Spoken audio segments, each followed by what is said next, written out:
Iran ও যুক্তরাষ্ট্রের মধ্যে চলমান আলোচনা এখন এক গুরুত্বপূর্ণ পর্যায়ে পৌঁছেছে, যেখানে টানা ৮ ঘন্টার বৈঠক ইতোমধ্যেই নতুন এক রেকর্ড তৈরি করেছে।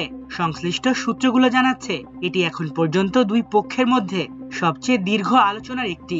মধ্যস্থতাকারী দেশ পাকিস্তান এই আলোচনায় সক্রিয়ভাবে কাজ করে যাচ্ছে এবং উভয় পক্ষকে আরো নমনীয় হওয়ার জন্য চাপ দিচ্ছে, এমনটাই খবর আন্তর্জাতিক গণমাধ্যম আল জাজিরার। আলোচনায় উপস্থিত একাধিক সূত্রের মতে, দীর্ঘ সময় ধরে চলা এই বৈঠকে কিছুটা হলেও অগ্রগতি হয়েছে। যদিও এখনো চূড়ান্ত কোনো সিদ্ধান্তে পৌঁছানো যায়নি, তবু কূটনৈতিক যোগাযোগ অব্যাহত থাকায় আশা দেখা যাচ্ছে। আলোচনায় নিরাপত্তা, কূটনীতি ও অর্থনৈতিক বিষয়গুলো গুরুত্ব পাচ্ছে, যা পুরো প্রক্রিয়াটিকে আরো জটিল করে তুলেছে।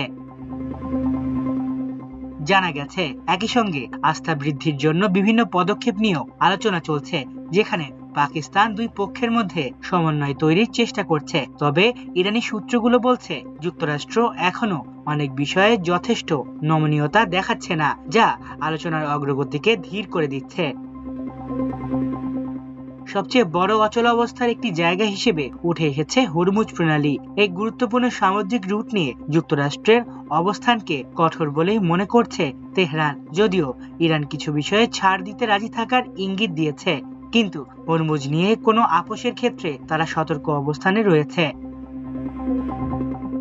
পাকিস্তানের পক্ষ থেকে অবশ্য এখনো আশাবাদী বার্তা পাওয়া যাচ্ছে। তারা মনে করছে, এই দীর্ঘ আলোচনার মধ্য থেকেই ইতিবাচক কিছু বেরিয়ে আসতে পারে। তা হতে পারে যুদ্ধবিরতির মেয়াদ বাড়ানো, হরমুজ প্রণালীতে অবাধ চলাচল নিশ্চিত করা, অথবা পারমাণবিক কর্মসূচি নিয়ে নতুন কোনো সমঝোতা। এদিকে কূটনৈতিক মহলে একটি প্রচলিত ধারণাও সামনে এসেছে, গুরুত্বপূর্ণ সিদ্ধান্ত সাধারণত রুদ্ধদ্বার বৈঠকেই নেওয়া হয়। এক কূটনীতিকের ভাষায়, সংবাদ মাধ্যমের চাপ বা শিরোনাম দেখে কূটনীতি পরিচালিত হলে তা সফল হওয়ার সম্ভাবনা কমে যায়। তাই আলোচনার প্রকৃত অগ্রগতি এখনো অনেকটাই আড়ালে রয়েছে। ৮ ঘন্টা পার হওয়ার পর ধীরে ধীরে কিছু তথ্য বাইরে আসলেও মূল বিষয়গুলো এখনো স্পষ্ট নয়। উপরন্তু পাকিস্তানি আয়োজকদের ওপর তথ্য প্রকাশে বিধিনিষেধ থাকায় আনুষ্ঠানিক কোনো মন্তব্য পাওয়া যাচ্ছে না। তবে আলোচনা এখনো চলছে এবং সেরেনা হোটেল থেকে শিগগিরই একটি সংবাদ সম্মেলন হওয়ার কথা রয়েছে বলে জানা গেছে। আলিফ চৌধুরী, আমার দেশ।